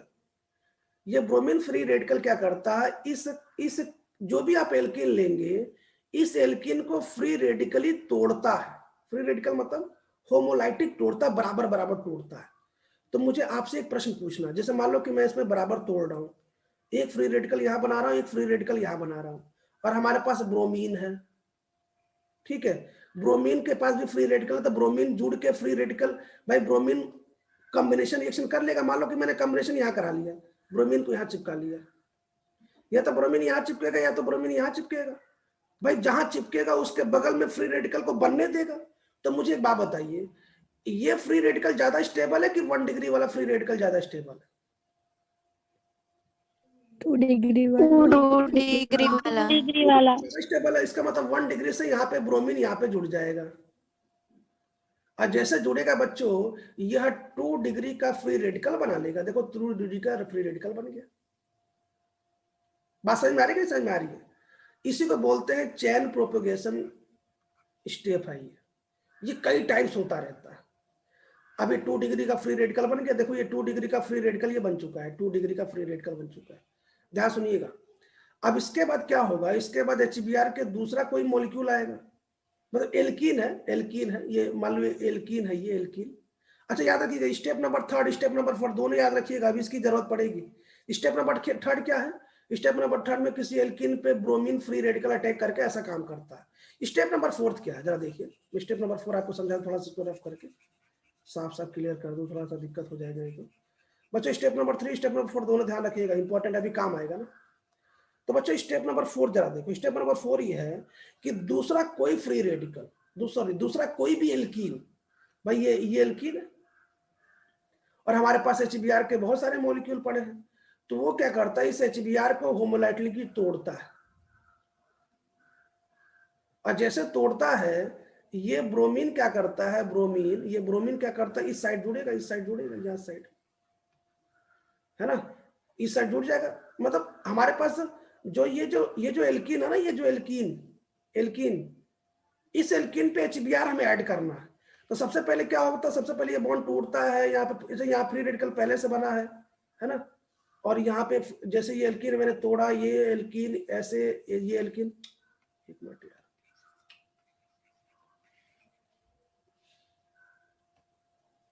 अब ये सही हो जाएगा, एक मिनट रुकिए, हाँ सही हो गया। थोड़ा बीच में ऐसा हो जाता, देख रहा हो ना, ये जब बीच में मैंने किया फिर से ऐसा हो जा रहा। खैर ठीक है, एक बार फिर देखिए। तो ये जो HBr है ना, ये HBr 4 स्टेप की बात कर रहा हूँ, 4th स्टेप में तो फोर्थ स्टेप में क्या है, जैसे मान लो कि हमारे पास सेकेंड डिग्री ऐसे, सेकेंड डिग्री मेरे पास ऐसे फ्री रेडिकल हमारे पास अवेलेबल है, ठीक है, सेकेंड डिग्री, या अच्छा यहाँ पे Br छूट गया, सॉरी यहाँ पे Br छूट गया, हाँ, तो सेकेंड डिग्री हमारे पास फ्री रेडिकल अवेलेबल है। तो ये जो सेकेंड डिग्री फ्री रेडिकल जो बना, ये जो सेकेंड डिग्री फ्री रेडिकल बना है, ये दूसरे HBr के मॉलिक्यूल को पहले फ्री रेडिकल तोड़ता है, और जैसे फ्री रेडिकल तोड़ेगा तो ये जो H प्लस ये जो फ्री रेडिकल बनेगा ब्रोमीन फ्री रेडिकल बनेगा, तो H फ्री रेडिकल तो यहां से जुड़ जाएगा यहां से, अब ब्रोमीन फ्री रेडिकल ऐसे फ्री हो जाएगा, और ये रिएक्शन मिलियंस ऑफ टाइम से चलता रहता, और ये प्रोडक्ट 1 ब्रोमो वाला प्रोडक्ट मिलता रहता। वहां समझ में आ रहा? एक बार फिर सुनिए, जब तक थर्ड स्टेप नहीं होगा तब तक फोर्थ स्टेप नहीं होगा, याद रखिएगा। थर्ड स्टेप में ये सेकेंड डिग्री फ्री रेडिकल बनता है, ये दूसरे HBr के मॉलिक्यूल को फ्री रेडिकल ब्रेक करके उसके H फ्री रेडिकल को अपने आप पे लेता है और ब्रोमीन फ्री रेडिकल को फ्री करता है, और ये कहानी चलती रहती है। ये ब्रोमीन फ्री रेडिकल बन गया ना, अब ये दोबारा फिर क्या करेगा, दोबारा फिर से थर्ड स्टेप कराएगा, फिर फोर्थ स्टेप होगा HBr वाला, फिर ब्रोमीन फ्री रेडिकल बनेगा, तो ये मिलियन सम टाइप्स रिएक्शन चलता रहता है और 1 ब्रोमो वाला प्रोडक्ट मिलता रहता है। इसीलिए HBr के एडिशन से 1 ब्रोमो का प्रोडक्ट मिलता है, मतलब एंटी मार्कोनी का प्रोडक्ट मिलता है। तो प्रश्न ये है कि सर बाकी में ऐसा क्यों नहीं होता? देखो जरा ध्यान सुनिए, बाकी में ऐसा क्यों नहीं होता? आपको स्टेप नंबर थर्ड समझ में आ गया? स्टेप नंबर थर्ड क्या है? स्टेप नंबर थर्ड एक बार फिर बताओ क्या है? स्टेप नंबर थर्ड में ये कोई एल्कीन है ना? स्टेप नंबर थर्ड में एल्कीन में मैंने कोई ब्रोमीन इसमें क्या किया, ब्रोमीन इस पे जाके ऐड हुआ और ये फ्री रेडिकल बनाया। स्टेप नंबर थर्ड ये है। स्टेप नंबर फोर्थ क्या है? स्टेप नंबर फोर्थ में यहाँ पे ये फ्री रेडिकल बना था, यहाँ पे कोई हेलोजन फैमिली मतलब ब्रोमीन जुड़ा था और दूसरा HX का मॉलिक्यूल इस पे फ्री रेडिकल जुड़ के ऐसा करता है। स्टेप नंबर 3, स्टेप नंबर 4 दोनों ध्यान रखना है ना। अब सुनिए, प्रश्न ये है कि सर ये काम बाकी क्यों नहीं कर पाते? तो इसके लिए थर्मोडायनेमिकली एक कंपेरिजन है जो कि एक्सपेरिमेंटली है। क्या है जरा देखो, जब मान लो कि आप HF, मान लो आप ब्रोमीन की जगह पे HF ले रहे हो, तो बच्चों HF ले रहे हो तो स्टेप नंबर जो थर्ड है वो तो एक्सोथर्मिक होता है। एक्सोथर्मिक मतलब क्या हुआ कि स्टेप नंबर थर्ड तो हो जाएगा, लेकिन स्टेप नंबर फोर्थ नहीं हो पाएगा क्योंकि वो इंडोथर्मिक हो जाता है। मैंने आपसे बताया था ना, नेचर में वही रिएक्शन अपने आप होती है जो कि एक्सोथर्मिक हो। तो बच्चों स्टेप नंबर 4 तो हो नहीं पाएगा, और जब स्टेप नंबर 4 नहीं हो पाएगा तो 1 वाला प्रोडक्ट नहीं बनेगा एंटी मार्कोनी का। भाई स्टेप नंबर 4 ही तो बताता है कि एंटी मार्कोनी का प्रोडक्ट बनेगा, ठीक है। HCl के बारे में क्या होता है? HCl बिल्कुल वही करता है। क्या स्टेप नंबर थर्ड भी HCl करा लेता है, लेकिन स्टेप नंबर 4 नहीं करा पाता क्योंकि ये इंडोथर्मिक है। और HBr के केस में क्या होता है? HBr के केस में दोनों स्टेप एक्सोथर्मिक होता है, दोनों स्टेप अपने आप हो जाता है क्योंकि HBr का बॉन्ड थोड़ा सा वीक है ना, वो जल्दी से टूट जाता है। तो सर HI भी होना चाहिए, HI का बॉन्ड तो और वीक है, लेकिन बताना चाहता हूं कि HI ना थर्ड स्टेप ही नहीं करा पाता।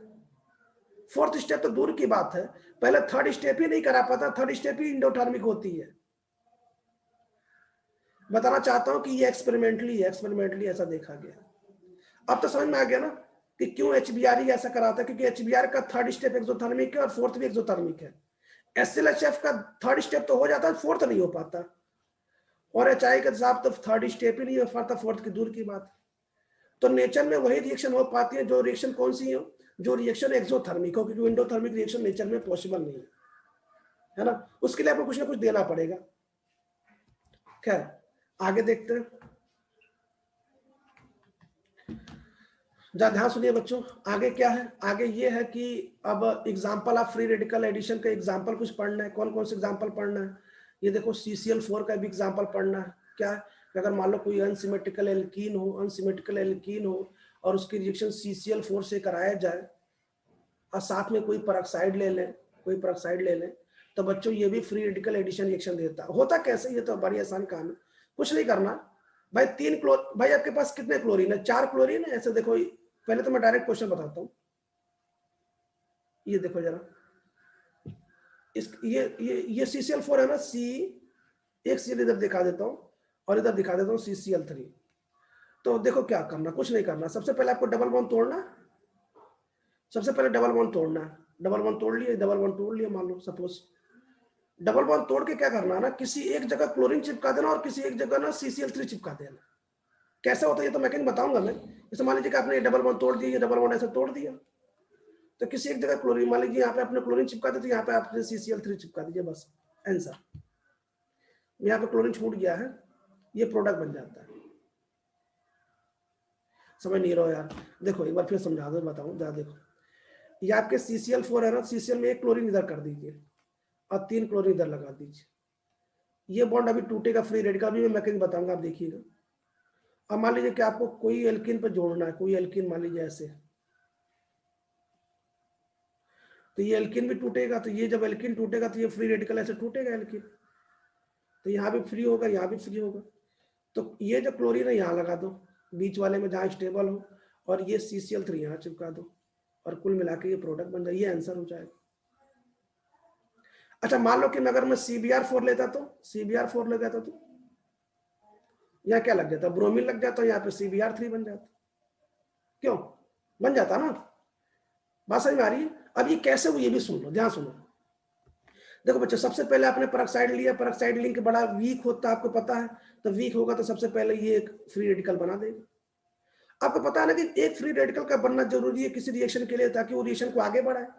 अब ये फ्री रेडिकल क्या करेगा, आरओ फ्री रेडिकल क्या करेगा, CCl4 के एक कार्बन क्लोरीन को फ्री रेडिकल तोड़ेगा। तो जब फ्री रेडिकल तोड़ेगा तो इस पे तो RCl का कॉम्बिनेशन हो जाएगा, और CCl3 को बेचारे को फ्री रेडिकल फॉर्म में छोड़ देगा। अब ये जो CCl फ्री रेडिकल है, ये क्या करेगा, ये कार्बन डबल बॉन्ड कार्बन के किसी एक कार्बन को फ्री रेडिकल तोड़ेगा, और ये वहां अटैक करेगा। जैसे मान लो कि अब इसने तोड़ा तो एक फ्री रेडिकल यहां बनेगा, एक फ्री रेडिकल यहां बनेगा, तो ये इसके साथ कॉम्बिनेशन कर लेगा। क्यों? क्योंकि यहाँ का फ्री रेडिकल 2 डिग्री बनने वाला, ये ज्यादा स्टेबल होने वाला है। याद करो अभी जो मैं स्टेप बताया एकदम सेम वही स्टेप है। अब ये फ्री रेडिकल बन चुका है। अब ये फ्री रेडिकल क्या करेगा, दूसरे CCl4 के मॉलिक्यूल से एक क्लोरीन को लेगा और अपने ऊपर यहाँ पे चिपकवा लेगा, और जैसे चिपकवा लेगा आपका CCl3 फिर से फ्री रेडिकल फ्री हो जाएगा। फिर ये रिएक्शन होता रहेगा मिलियंस टाइम्स। मतलब जो आपने ऊपर वाली मैकेनिज्म पढ़ा है ना, सेम वही मैकेनिज्म है और कोई डिफरेंस नहीं है। बट डिफरेंस क्या है कि आपने ऊपर वाले में क्या दिया था, H और Br लिया था। यहाँ पे क्या है, यहाँ पे क्लोरीन फ्री रेडिकल है और CCl फ्री रेडिकल है, बस यही है। देखो बस दोनों में कोई अंतर नहीं, देखो जरा दोनों एकदम सेम वही है। बात समझ में आ गया? अगर नीचे एक लाइन सुन लो, थोड़ा हिम्मत ना आ रहा है इसको मुझे बताने दे। जैसे मान लो कि बच्चे ये क्वेश्चन है, अब मान लो क्वेश्चन में आपने क्या लिया, आपने लिया CCl3 और Br ले लिया। तो होता क्या ना कि बच्चों, ये जो आरओ फ्री रेडिकल है ना, ये जो सबसे वीक है उसी को तोड़ता है। तो मैं बताना चाहता हूं ना कि कार्बन क्लोरीन और कार्बन ब्रोमीन में सबसे बेकार, सबसे कमजोर कौन सा बॉन्ड है, आप बताइए सबसे कमजोर कौन सा बॉन्ड है? अगर कार्बन क्लोरीन ले लो और कार्बन ब्रोमीन, तो कार्बन ब्रोमीन को तोड़ देगा ये। अच्छा बच्चों, जिसको तोड़ेगा ना वही जाके बीच में लगेगा, याद रखिएगा। तो ब्रोमीन यहां लग जाएगा और CCl3 यहां लग जाएगा। आंसर मतलब प्रोडक्ट आपको ये पता, ये बनेगा। याद रखिएगा, जो आरओ फ्री रेडिकल जिस बॉन्ड को तोड़ेगा वही जाकर लगेगा। जैसे मान लो कि आपने CH-Cl3 से करा दिया, तो कार्बन हाइड्रोजन का बॉन्ड टूटेगा, तो हाइड्रोजन तो यहाँ लग जाएगा और CCl3 यहाँ लग जाएगा। जैसे आपने मान लीजिए CBr4 ले लिया, तो यहाँ पर तो सब सेम है ना, तो ब्रोमीन फ्री रेडिकल तोड़ेगा तो ब्रोमीन यहाँ लग जाएगा और CBr3 इस कार्बन पे जुड़ जाएगा। कुल मिलाकर मुझे एक बात बताओ, कुल मिलाकर अगर कार्बन डबल बॉन्ड कार्बन पे कभी भी CCl4, CBr4 या CCl3 और Br आ जाए, तो इस कार्बन पे अगर क्लोरीन है, सबके सब क्लोरीन है तो क्लोरीन ही लगेगा। अगर सबके सब ब्रोमीन है तो ब्रोमीन लगेगा। अगर क्लोरीन ब्रोमीन दोनों है तभी ब्रोमीन लगेगा। अगर क्लोरीन हाइड्रोजन और क्लोरीन है तो CH-Cl, ये बॉन्ड वीक होता है तो हाइड्रोजन लग जाएगा यहाँ पे, और लास्ट में तो आपको पता है CCl3 CBr3 बाकी सब लगता जाएगा। तो ये भी क्वेश्चन मैंने आपको बता दी, ये भी ध्यान रखिएगा। मैंने आपको बता दिया। अब जरा इस क्वेश्चन को देखिए, जरा इस क्वेश्चन कर लेते हैं ना। मुझे बता, पहला क्वेश्चन है, ये पहला क्वेश्चन तो हो जाएगा ना, अभी थोड़ी देर पहले कराया मैंने, मार्कोनिकॉफ रूल याद है? अच्छा ये क्वेश्चन मुझे बताओ, इस क्वेश्चन में कार्बोकेटाइन यहां बना है कि यहां बना है? 1 और 2? ऊपर ऊपर में फायदा क्या, 1 में फायदा क्या है? CPM बनेगा। बिल्कुल, आपको पता है CPM ज्यादा स्टेबल है तो CPM बन जाएगा, वहां पे क्लोरीन चिपका देना। ठीक है, बहुत बढ़िया। तो 1 यहाँ पे बनाना है, ऊपर वाले में बनाना है, ऊपर वाले में बन जाएगा। ठीक है, क्लियर है? वो ऊपर वाले में बन जाएगा, ऊपर वाले में यहाँ बन जाएगा। यहाँ जब बन जाएगा तो यहाँ पे क्लोरीन चिपका दीजिए। नीचे वाले में कहाँ बनेगा? नीचे वाले में ऊपर वाले में बनेगा कि रिंग पे बनेगा? ऊपर वाले पे। ऊपर वाले में बनेगा क्या? ऊपर वाले में सीपीएम बन जाएगा, सीपीएम वाले में। ठीक है, अब जरा इस क्वेश्चन को देखिए।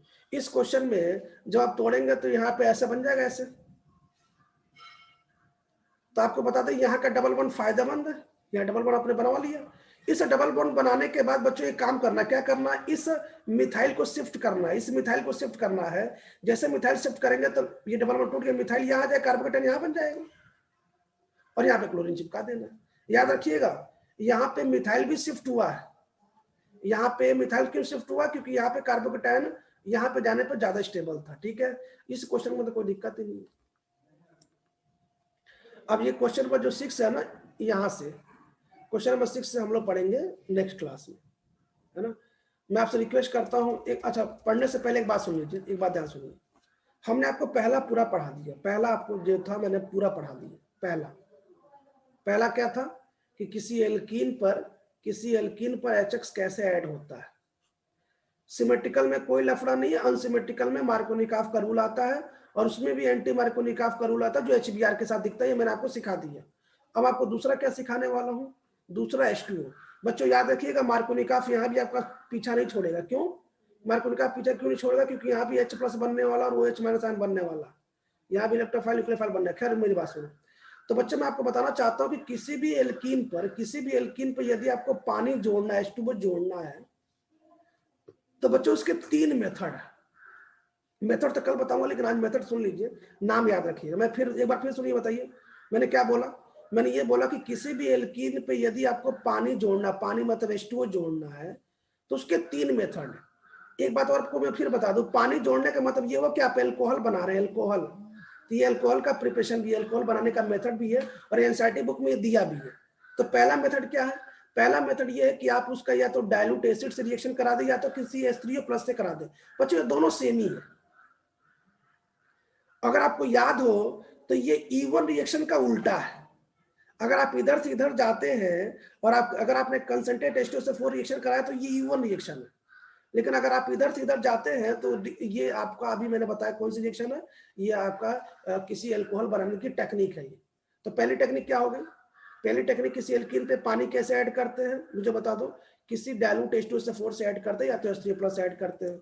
दूसरी टेक्निक क्या है? दूसरी टेक्निक ये है कि ऑक्सीमर्क्यूरेशन, डीमर्क्यूरेशन, इन दोनों टेक्निक से भी आप पानी जोड़ सकते हैं। ऑक्सीमर्क्यूरेशन और डीमर्क्यूरेशन से भी पानी जोड़ा जाता है। दो टेक्निक होगी।